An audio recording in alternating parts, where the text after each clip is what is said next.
It's showtime, folks! Found footage. People tend to love it or hate it. With all the moments of shaky cam and the often amateur level of acting that these films contain, I can understand why a lot of people are put off by the genre. I'll personally say that I quite enjoy the first American found footage horror movie, The Blair Witch Project from 1999.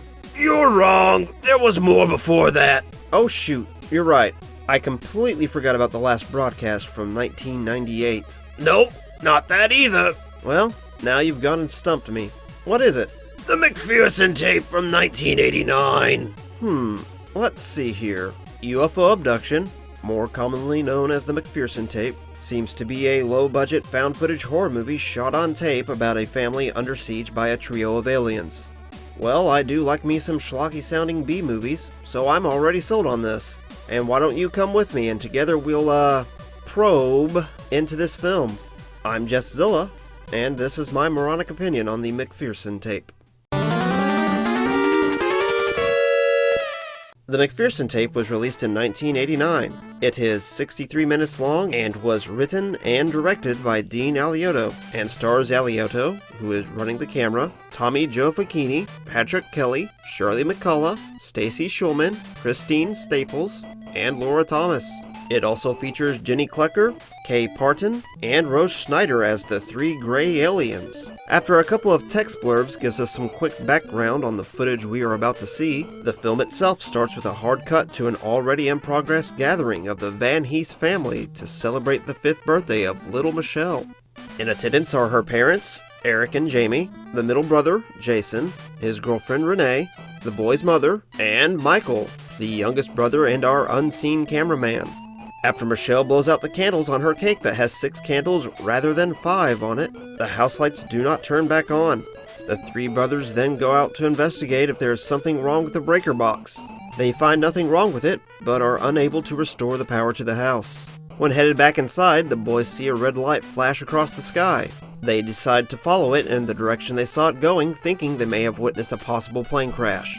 They eventually reach a clearing in the woods where they see a strange, egg-shaped spaceship. Then, without warning, they see something come from the darkness of the woods. It's then joined by 2 more. The trio of grays spot the interlopers, and the boys book it back to the house. When they get back to the house, Eric and Jacob grab a couple of guns. Hey, Vern, look what I found in my daddy's closet. And tell the she-folk what they just saw. Their mom argues that they must have seen something else and that their imaginations just ran wild before we see another red flash outside. This convinces the brothers that the aliens have left, and the mom talks everybody into calming down and returning to the table to finish the evening's activities. A little bit later, the family then all realizes that none of their watches are working, which causes Eric and his family to decide to head back home. On his way out, Eric tells Michael that he wants to view the camera footage the following day. After Eric and his family leave, Renee shows off a picture that Michelle had drawn for her.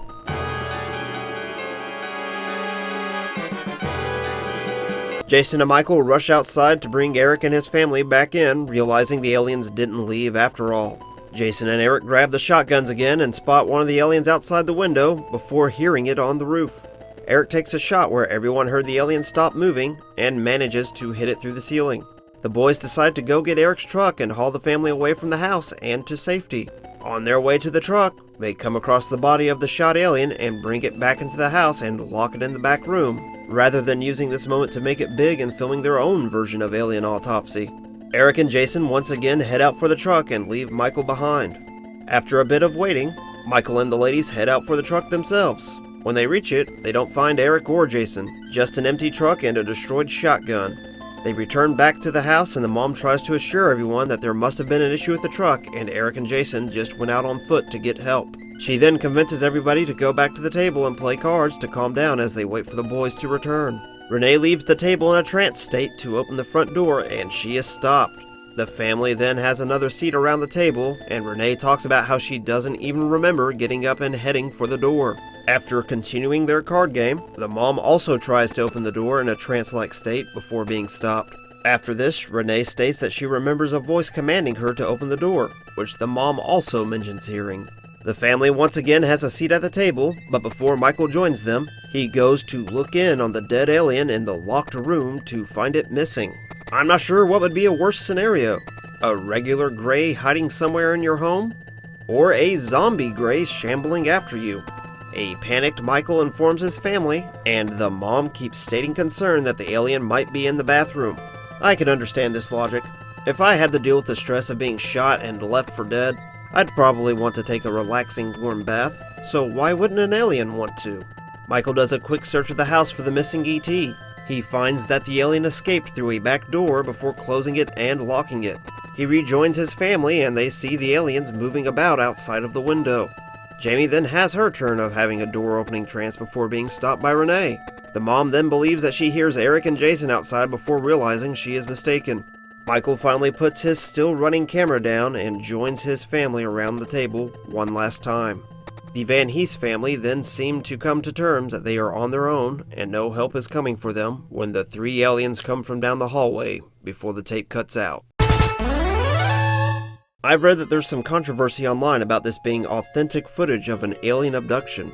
While that is an interesting story in itself, and I'm going to cover it here a bit later, I'm not here to debate any sort of cover-up conspiracy involving the government paying off Dean Alioto to say that this was faked by him or that the behind-the-scene photos that are publicly available were fabricated. Because that's just not what my channel is about. I'm strictly here to let you know my thoughts on the art of entertainment, which is exactly what I believe the McPherson tape to be. And yes, it would make more sense if this were titled the Van Hees tape, but more on where that comes from in a bit. Before going forward with the review itself, I'm going to share about the background of the McPherson tape. All the behind-the-scenes info is sourced from FoundFootageCritic.com, the commentary track Dean Alioto did for the 2020 Blu-ray release, and a segment about the film from the 1994 Fox TV series Encounters, all of which will be linked in the description. The McPherson tape was filmed in 1989 on a budget of $6,000, or approximately $15,249 in 2023.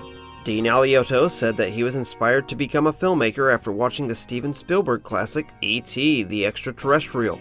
Alioto has stated that part of his inspiration for the McPherson tape was his own personal interest in the possibility of alien life out in the universe, and the book Communion by Whitley Strieber, which is about the author's own alleged experience dealing with extraterrestrial life, and got its own film starring Christopher Walken in 1989.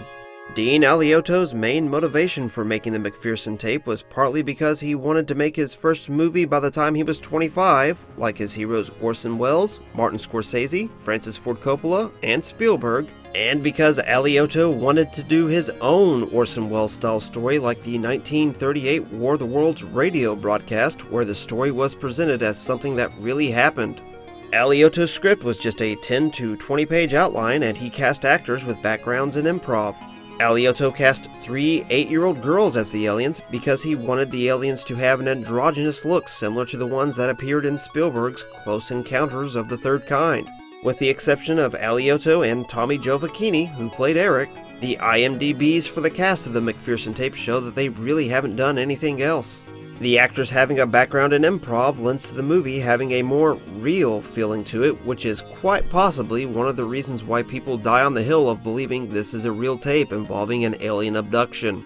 Alioto and his cast spent the week before filming rehearsing by improvising that they were being chased by aliens through the streets of San Francisco.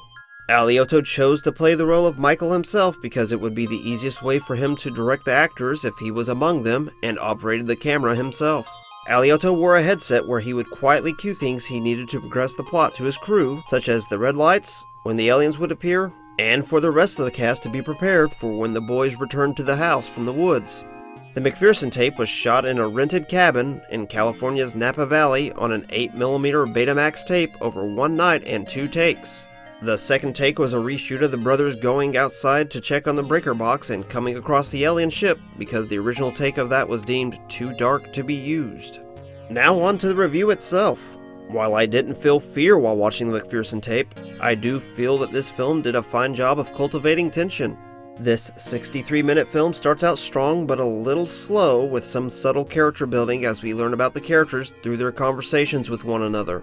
Despite being a slow build, I feel like the first act is worth it because we come to know these characters so well before the boys find the alien ship. These characters feel like a real family with how they banter back and forth, and our three male leads feel like real siblings with how they are constantly trying to embarrass one another, and with how the oldest one, Eric, is always trying to be the dominant brother and take control of the situation. All the characters talking over each other and having multiple conversations at once during the opening scene might be a bit annoying to some viewers, but I believe this is one of the factors that lends to the movie's authentic feel, as anyone who has attended a family gathering is familiar with the sensory overload of multiple conversations going on at the same time.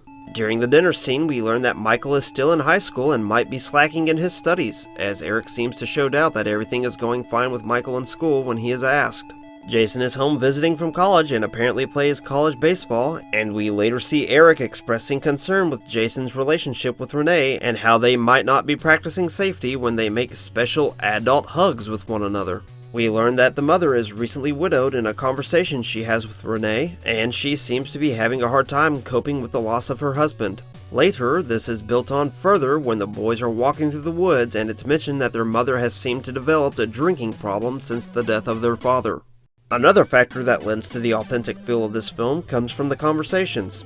Most of the conversations feel extremely natural because, well, they were. The actors knew what character-building moments needed to be expressed based on the story outline they used, and all of their dialogue was off the cuff. A similar method would be used when filming the Blair Witch Project a decade later. Something that I thought was ridiculous the first time I saw this movie was the family's continuous return to the kitchen table throughout the film by the mom to calm things down. You are under siege by little gray men, and you choose to play Go Fish to ignore the problem you are dealing with? While rewatching this with the commentary, Dean Alioto justified these moments. He said that it comes from how people deal with traumatic incidents in real life tend to be different from how characters in movies deal with them. When I took a moment to think about it, I realized he was right. Just think about the last time you went through a great deal of stress, a bad breakup, or even the death of a loved one. Chances are pretty good that you went through the gauntlet of emotions ranging from the highest of highs to immediately falling to the lowest of lows. Or at least that's what I've felt the past couple times something like that has happened. Upon having this pointed out to me, I realized just how smart of an idea this was. These moments around the table also work as act breaks for the film. The first time we see all the characters around the table to the boys returning home from the forest is the first act. Their mom gathering them around the table to open Michelle's birthday presents starts the second act. The third act, which starts with the card game, is when I start to have problems with the story of the McPherson Tape. It just gets pretty slow and repetitive from here on, with the aliens controlling the minds of Renee, the mom, and finally Jamie. Personally, I would have done it as a single incident where both Renee and the mom tried to open the front and back doors at the same time, with the pair being stopped by Michael and Jamie. Then the two women could have talked about how they felt like they were under someone's control, only for everyone to realize that little Michelle is missing and that she has opened the door in the back room, letting all three aliens in the house before the camera cuts out. These changes would have cut the final act down by several minutes, but it possibly could have given us a greater feeling of terror during the climax. Bill Bowes was hired to handle the special effects of the McPherson Tape. According to his IMDb page, Bowes has primarily worked in the art department or as a production designer throughout his career, and his credits include Sleepy Hollow, the 2001 version of Planet of the Apes, both of the live-action Scooby-Doo films, and the 2005 version of Fantastic Four. According to Dean Alioto, the McPherson Tape had an effects budget of only $700 to $750, or what would approximately be $1,779 to $1,906 in 2023 for both the spaceship and the alien costumes. As for the effects themselves, how the aliens come across on screen is laughable. The masks the three girls who play the aliens wear look on par with something you can get from Spirit Halloween. I think the aliens look passable when shown in distance and in shadow, but they look cheap when closer up and in better lighting. While the ship doesn't look like much in this behind-the-scenes still, I think the ship really shines in its brief appearance on screen, and you can tell this is where a good deal of the effects budget went. Now for the aftermath of the film's completion. Dean Alioto found a company interested in distributing the McPherson Tape to the home video market.